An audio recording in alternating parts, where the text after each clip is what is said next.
सभी को सादर नमो बुद्धाय। जय भीम, जय मूल निवासी, जय संविधान। आज का संदेश समस्त देशवासियों को, जो हमारा स्वतंत्रता दिवस के रूप में राष्ट्रीय पर्व मनाया जाता है 15 अगस्त का दिन। इस दिन में क्या हुआ था, यह पर्व क्यों मनाया जाता है, लगभग समस्त देशवासियों को पता है।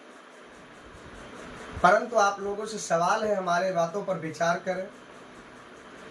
जो स्कूल होते हैं आज के समय में बहुत बड़ा परिवर्तन कर दिया गया है।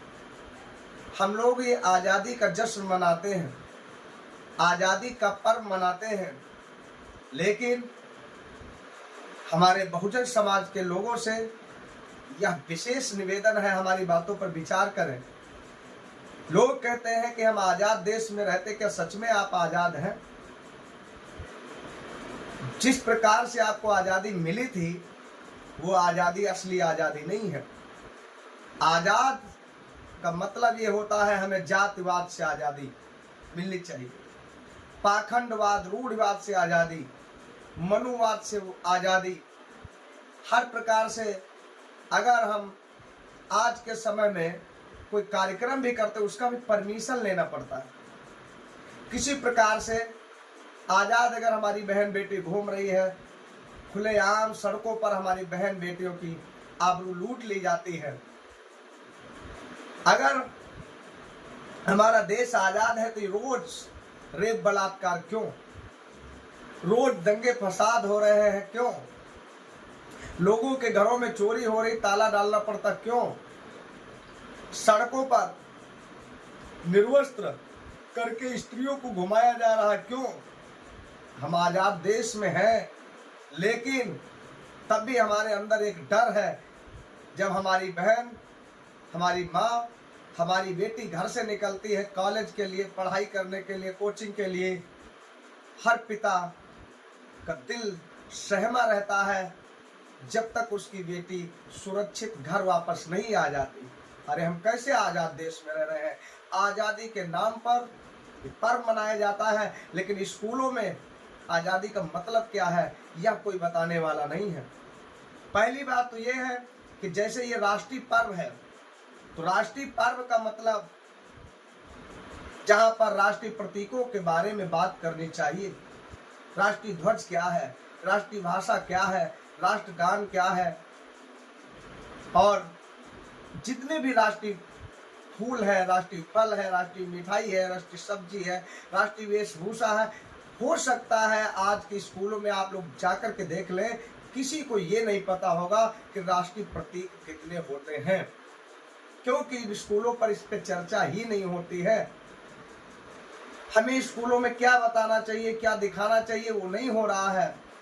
15 अगस्त के दिन हम देखते हैं स्कूलों में लड़कियों से, लड़कों से, छोटे छोटे बच्चों से झांकियां तैयार कराई जाती है।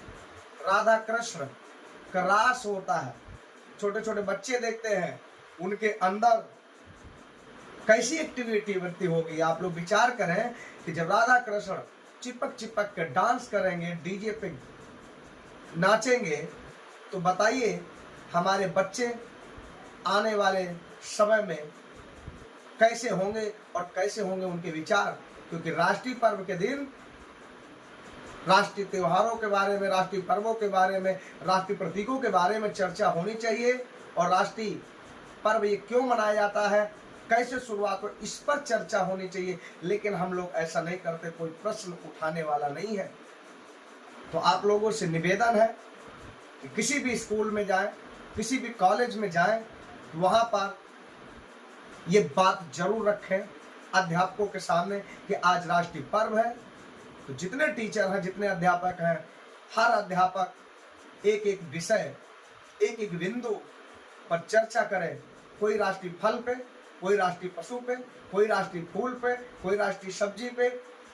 ये राष्ट्रीय फूल है तो क्यों, राष्ट्रीय पशु ये है तो क्यों, राष्ट्रीय ध्वज तिरंगा ही क्यों।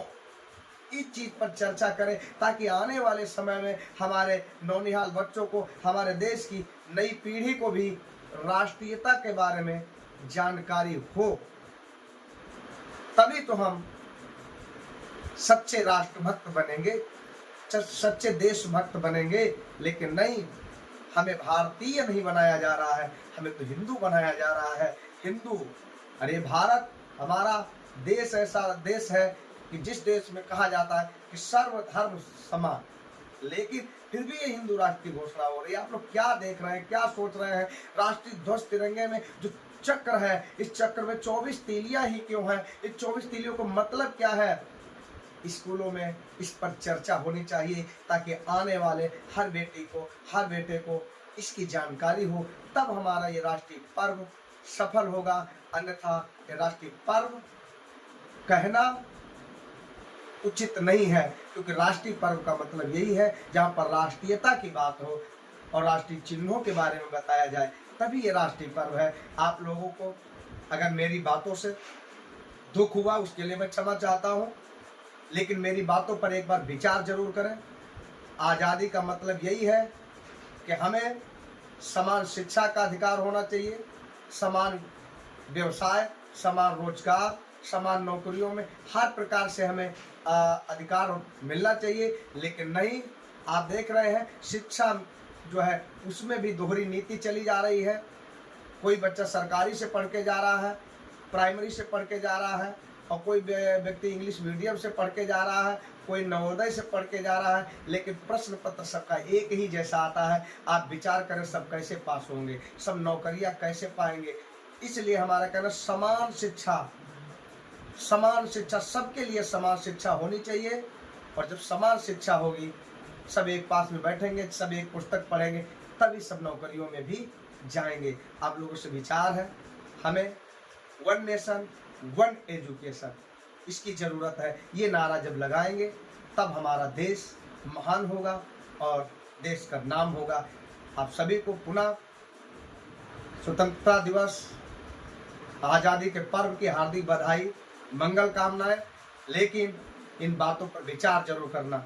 मंगल कामनाओं के साथ साथ में कुछ मंगल कार्य भी होना चाहिए। इस वीडियो को ज़्यादा से ज़्यादा शेयर कर दें। हमारे चैनल से बने रहें, नई नई जानकारियाँ प्राप्त करने के लिए लाइक करें और कमेंट करके अपने विचार जरूर व्यक्त करें कि हमने जो कहा सही है या गलत है। आप लोगों को पुनः जय भीम, जय भारत, जय मूल निवासी, जय समृद्धि।